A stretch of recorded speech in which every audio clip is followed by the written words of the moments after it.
Dans cette série de DIY on Wheels, nous construisons avec le constructeur de moto Koen de Deurwaarder un café racer de A à Z. Parfois, il faut démonter quelque chose pour pouvoir reconstruire quelque chose de beau, et c'est ce que nous avons fait ici. La Suzuki a été complètement démontée et toutes les pièces ont été retirées pour le laquage en poudre.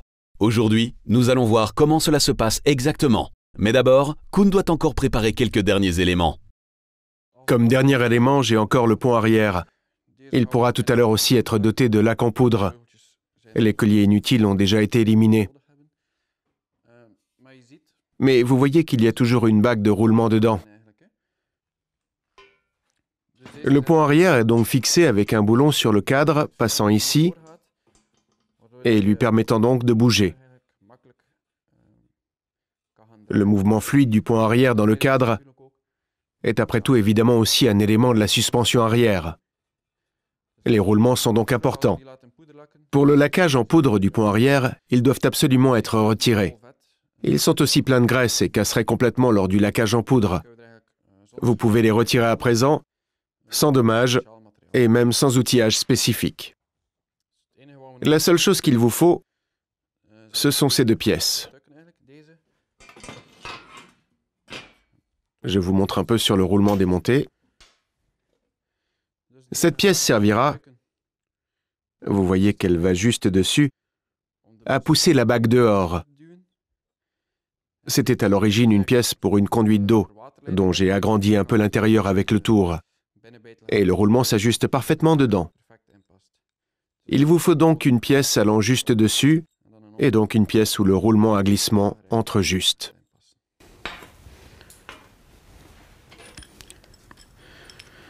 Puis, vous avez aussi besoin d'un bout de tige filetée, dans ce cas 8 mm, allant parfaitement à travers. Il est donc très important que vous serriez bien les deux bagues de manière à ne pas risquer de pousser le roulement en biais. Il doit donc se trouver bien au milieu de votre pièce. La force sera ainsi bien répartie. Quand vous êtes sûr que toutes les pièces sont bien centrées, vous pouvez commencer à serrer les écrous.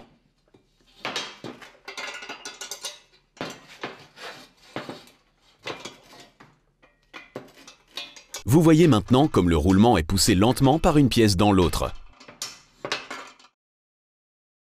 Pendant le serrage, veillez à ce que toutes les pièces restent bien droites. Comme vous le voyez, ce roulement est trop gros pour cette pièce. C'est pourquoi j'ai placé entre un ancien anneau intermédiaire d'un système d'échappement, qui est plus grand. Il est évidemment plus robuste. Cela est vraiment nécessaire car au début, le roulement est toujours bien coincé. Il vous faut donc une pièce sur laquelle vous pouvez exercer beaucoup de force. Avec cette pièce plus grosse, je peux donc sortir complètement le roulement. Vous voyez, vous pouvez de cette manière sortir le roulement sans dommage. La bague va toujours parfaitement dedans. Il suffit de graisser à nouveau et il est prêt à être réutilisé. Vous pouvez ainsi donc retirer tous les roulements du pont arrière. De la laque en poudre ne peut évidemment pas se retrouver dans ces ouvertures.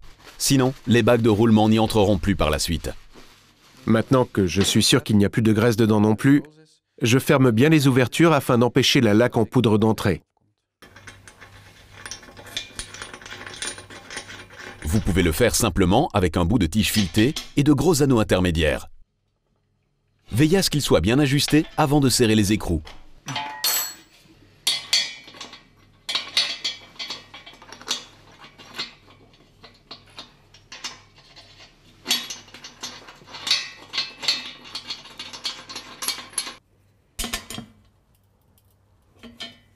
Vous devez aussi fermer la tête de fourche dans le cadre et les supports de fourche de la même manière avant de pouvoir les doter de laque en poudre.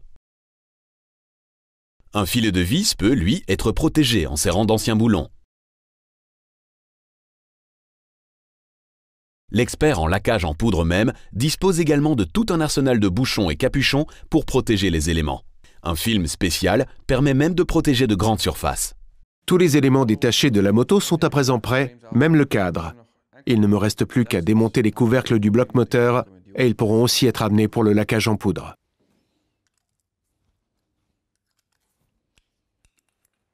Procédez ici méticuleusement. Gardez tous les boulons et éléments détachés et triez-les par couvercle.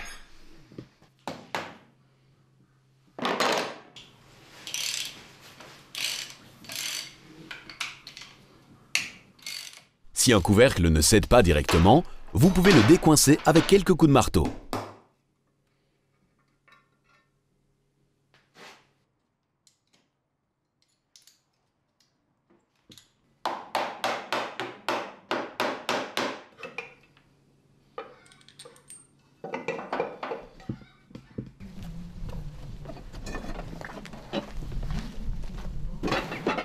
Koen vérifie encore une fois si tout est complet et nous pouvons ensuite partir pour le laquage en poudre.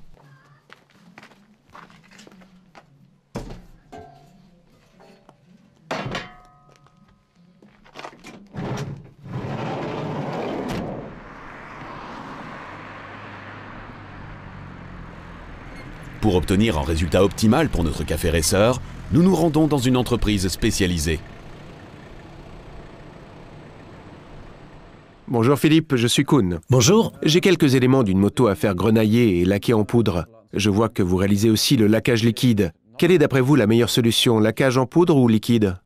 J'opterais plutôt pour la laque en poudre que pour la laque humide. La laque humide est moins dure, même avec du vernis. La laque en poudre donne un résultat bien uniforme et est, selon moi, aussi plus dur. Elle couvre également mieux tous les coins et recoins, vu qu'il s'agit d'une pulvérisation électrostatique.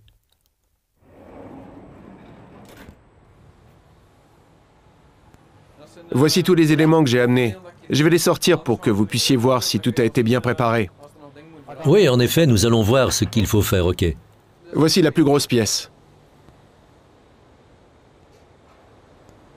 Oui, le cadre a l'air bien, tout a bien été protégé.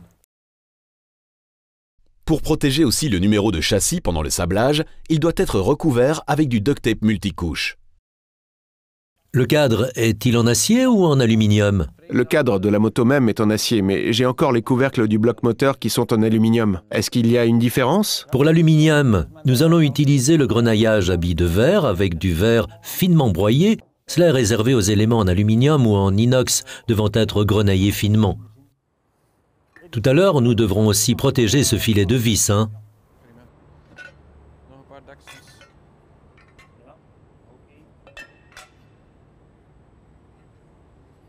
Est-ce qu'ils ont été complètement démontés? Oui, ils sont complètement vides à l'intérieur et il n'y a pas non plus de graisse dedans. C'est bien car tout à l'heure, ils seront cuits à 180 degrés et tout ce qui se trouve encore dedans fondrait. Il n'y a plus rien dedans. Les éléments en acier sont grenaillés d'une autre manière. Nous traiterons l'acier séparément avec du corindon, il est nettement plus brut. Nous devons aussi obtenir une certaine rugosité pour pouvoir également métalliser. Le zinc peut ainsi bien adhérer. Bon, nous allons tout amener aux cabines de grenaillage et nous pourrons commencer. Vous venez de parler de métallisation. De quoi s'agit-il exactement? Lors de la métallisation, nous pulvérisons un alliage de zinc aluminium sur l'acier avec un pistolet. Cela forme une couche anticorrosion supplémentaire contre la rouille. Le zinc se sacrifiera d'abord avant l'acier, ce qui permettra d'empêcher la rouille plus rapidement. Mais d'abord, il faut passer au grenaillage. Nous commençons par les éléments en métal. Ceux-ci sont débarrassés dans une grande cabine de grenaillage de toutes les couches de peinture et de la rouille éventuelle, en soufflant du corindon dessus à une pression élevée.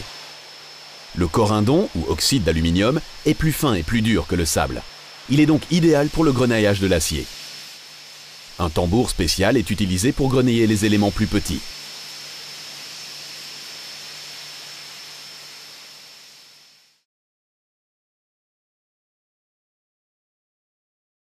Et voici le résultat. Une surface propre, brossée. Cela est essentiel pour la métallisation et l'application de laque en poudre. Ensuite, les éléments en acier sont métallisés. Lors de la métallisation, un fil de zinc est fondu par la flamme du pistolet à gaz. Les gouttes de zinc fondu sont alors pulvérisées sur la pièce avec de l'air comprimé. Cela permet d'éviter longtemps la corrosion sans entretien, à condition d'appliquer l'épaisseur de couche exigée. On peut déterminer cette épaisseur de couche au choix, en fonction de l'application et des exigences posées. Dans le cas de la projection à la flamme manuelle, la température à la surface est de maximum 50 degrés. On évite ainsi toute déformation du matériau à cause de la température élevée. Vous voyez ici le résultat. Vous remarquez clairement la couche de corrosion supplémentaire sur l'acier. Il est ensuite temps de procéder au grenaillage à billes de verre des éléments en aluminium. Les billes de verre sont idéales pour nettoyer les métaux plus tendres avant le laquage en poudre.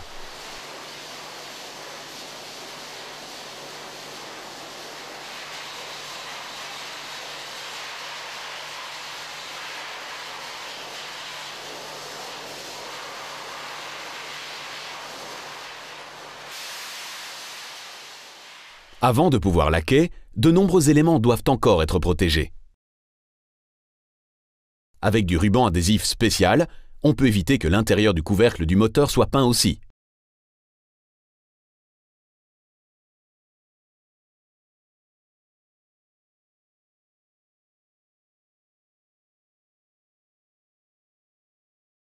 Tous les trous de vis possibles sont également protégés au moyen de bouchons. Les éléments sont alors étiquetés et triés par type de finition. Avant de pouvoir procéder au laquage en poudre, le zinc est encore légèrement poncé afin que l'acier soit un peu moins brut. Ensuite, tous les éléments sont suspendus à un système de rails et amenés à la cabine de peinture en poudre.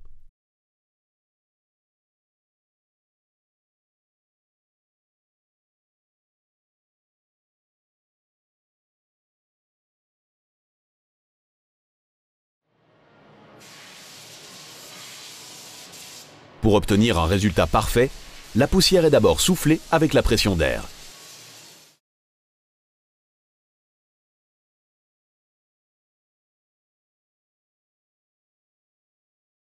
Le laquage en poudre même s'effectue en 2 couches. La première couche est une couche de base de type époxy. Elle est appliquée sur les éléments en acier comme sur ceux en aluminium.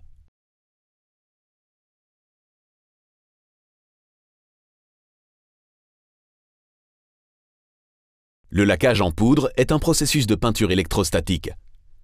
Ici, de la poudre chargée négativement est pulvérisée sur une pièce chargée positivement au moyen d'air comprimé. Un mélange de poudre sèche reste temporairement collé à la pièce.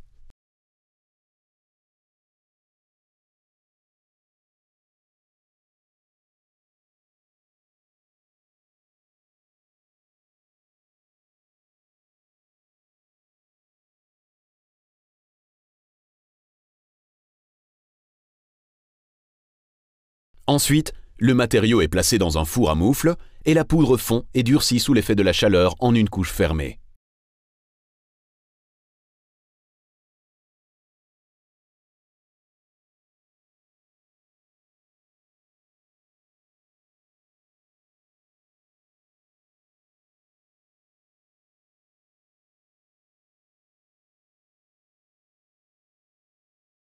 Après 1 heure, les pièces peuvent être sorties du four pour refroidir.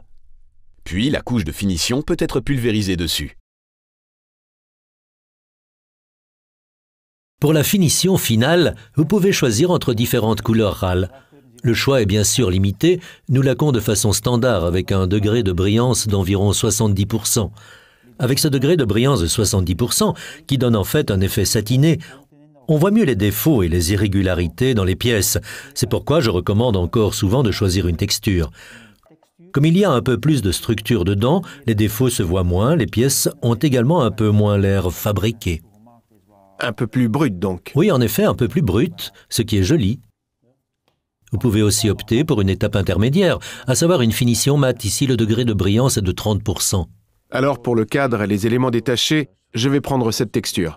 Mais j'étais en train de penser, on va pulvériser le bloc moteur, donc les couvercles du moteur sont de préférence simplement en noir satiné. Le couvercle donc en satiné et tous les éléments en acier en texture.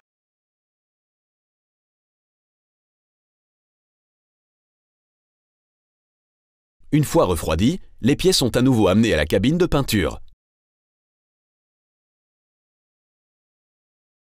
La couche finale est à présent pulvérisée dessus. Cette dernière couche contient aussi du polyester et résiste aux UV.